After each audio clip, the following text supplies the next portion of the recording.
if you will. Alright, so yeah, also while I'm out here, I saw another video. Now, I've never read that guy's book, but there was, in the 2000s, that's what I'm saying. Black people were still just trying to get money, not all this, racism, systemic, so a lot of people was on that guy, Rich Dad, Poor Dad. I had been forgot about him, that author. I know some people who bought it or whatever and read it. Some of my homies from the hood, but turns out he has a channel, which I should have known, but it just so happened to pop up in my recommendations today. And he's talking about what I was talking about in that last video. I'm finna post the Great Reset and Klaus Schwab and all them. This is the Rich Dad Radio Show. The good news and bad news about money. Here's Robert Kiyosaki. Hello, Robert Kiyosaki, the Rich Dad Radio Show. The good news and bad news about money. Well, a fantastic show today. The sound booth is actually crowded. It's been a long time because everybody's been spread to the winds all over the place. And another thing I had to say, this guy, the guy he has on there, he thinks like I do, because they, how they call them the elites. That's another part of their training, trying to subconsciously train us, to think that even if you call yourself against the so-called elites, the fact that you're calling them elites, that shouldn't sit well with you, like he says, I don't. He says the same thing I said. They're not elite anything. A bunch of, like I said, remember I said a bunch of fucking nerds who got beat up in high school. Bill Gates, the Klaus Schwab guy, didn't have no friends, no girlfriend, nothing. They were smart, which is fine, but they didn't have the sense when they got older to leave other people the fuck alone. Cause they, like I said, they're I give them a little respect. They're generals in this their terrorist army trying to take over. But if you're following them, like I said, your generals are fucking nerds. Klaus Schwab and the WEF or WTF, what do you want? Stands for, but what the WTF is good too. I think WTF is more accurate. Yes. Well, we all know what that means, but we're not allowed to say because we might get censored. But anyway, the subject is hot enough that we could get deplatformed anyway for this one. And I was listening to Mark Moss, and I was going, oh my God, he knows a lot about this, and I don't know much about Klaus Schwab and the WEF or WTF, what do you want to call it. So we thought we'd bring him in. He is in Phoenix right now. And to clarify it, because Mark is a researcher supreme, and I was listening to his program on it, I thought all of you should hear what he has to say. What do you think, Kim? Well, I'm always fascinated to talk to Mark because he has a wealth of information and you study history. And so you look back on what's happened and how history repeats itself again and again and again. Of course, this is in a time where we've never seen before. So I'm really looking forward to your take on what's happening. And I'm also looking forward to your take on Klaus Schwab because I've been studying some of his things in the WEF and all of his shenanigans that are hurting the world right now. So let's talk about what is WEF anyway. Well, first off, what's WTF? That's really the most accurate statement. I say that because there's a cool website by a couple buddies I have. It's called WTFHappened in1971.com. Right, that's a good one. You've seen that, right? No. Okay, so all it is just a bunch of charts. So it's a web page, WTF Happened 1971, and all it is charts. And it shows since 1971 what's happened with the income inequality, the obesity rate, the incarceration rate, the divorce rate, the medium income, debt levels, everything since 1971. Why since 1971? It's the year we got off the gold standard. So you can see, it's 100 charts that show what the WTF happened in 1971, and you can see it's just like crazy. What's the name of this book? It's a website. WTF Happened in 1971. Okay, and the reason why I start with that, which you said WTF, is because when was the World Economic Forum founded? 1971. Oh, wow. Is that true? WTF happened in 1971. Wow. See what I'm saying? And they're trying to cover it up, especially here in America with, it's racism. That's the problem.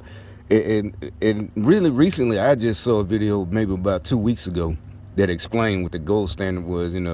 We heard about it in high school, whatever, but unless you really went into economics, you know what, they took us off the gun, blah blah blah. But I saw a video, it's kind of ironic, but popped up in my that explained exactly what it was. I mean, obviously you just type in what's the gold standard, and they took us off and explained, how we had been on it since like the 1920s or something, like since the Great Depression. I don't know, I can't remember everything, but the point is, so now that's why the dollar basically is strengthening itself. As everything is on the world is on the U.S. dollar standard instead of the gold standard.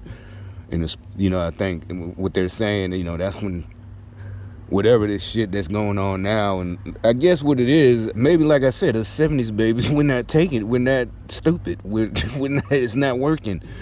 Because my theory is because we all got babysitted by the World War II generation, and so they thought, them folks, that most of them, I say 99% of them dead from natural causes, and so in the 80s when they were just retiring, or some of them never worked, as a wife, whatever, I had people who were in World War II, and these folks would, spend time. And like I said, they didn't talk about it. I'm just saying their way, the reason I do things that they think I'm so harsh and, this and that and rude is because I tell the truth and speak my mind. And, like I said, these people, had you in church and Sunday school and this and that. And they, since I can remember, barely able to, say one verse, you had to go in front of the whole church at Easter, they had, the baby in the Easter suit, I probably was 3 or 4 years old, but, so it's like, nah, you can't play that shit. I think there's a lot of us, get that, like that guy, that white guy right there, and,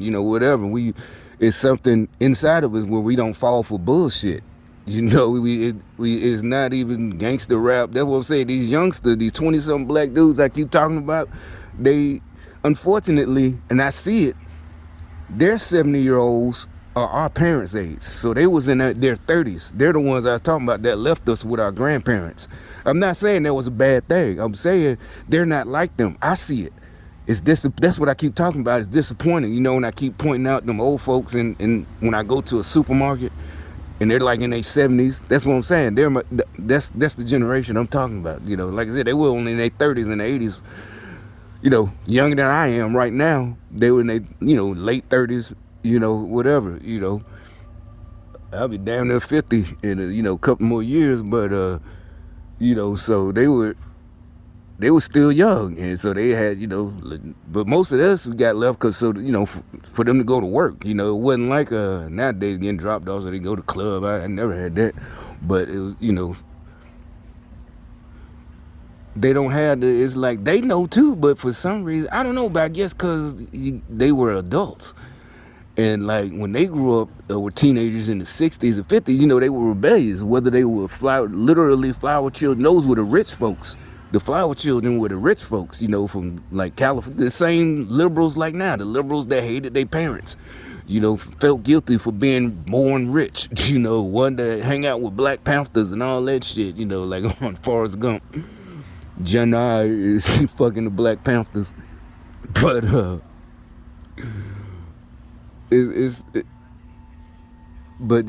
like them white boys be saying, and white girls that the middle class, whatever, they like, I don't know what you talking about. I didn't have privilege and da da da da, and like the reason we can connect, I think, because we all think the same. We all, it wasn't nothing about somebody holding us back. We all were told you can be whatever, the president, all of that. Especially in the early 80s when we was like in first, second grade, it wasn't Martin Luther King Day, wasn't even a holiday yet. The black child, you could be the first black president, all that shit. They telling all us that. They filling you, they goosing your head up with all good shit. Of course, you didn't want to be in all that, but at least when you did get a goal by turning in high school, you knew you just, like I said, you knew you can make some money. By the time I'm 18, I was already, this 92, 93, I'm already looking at trades, because the shop teacher had told us how much HVAC personnel make, and he's teaching us how to weld and just little shit, and I already had plans of shit. I can just go to the junior college, that's in Bessemer, you know, for take a year or two, and like he said, already be making, and this was in early 90s money, $80,000 a year, you know, down south. Black folks, nothing about old white race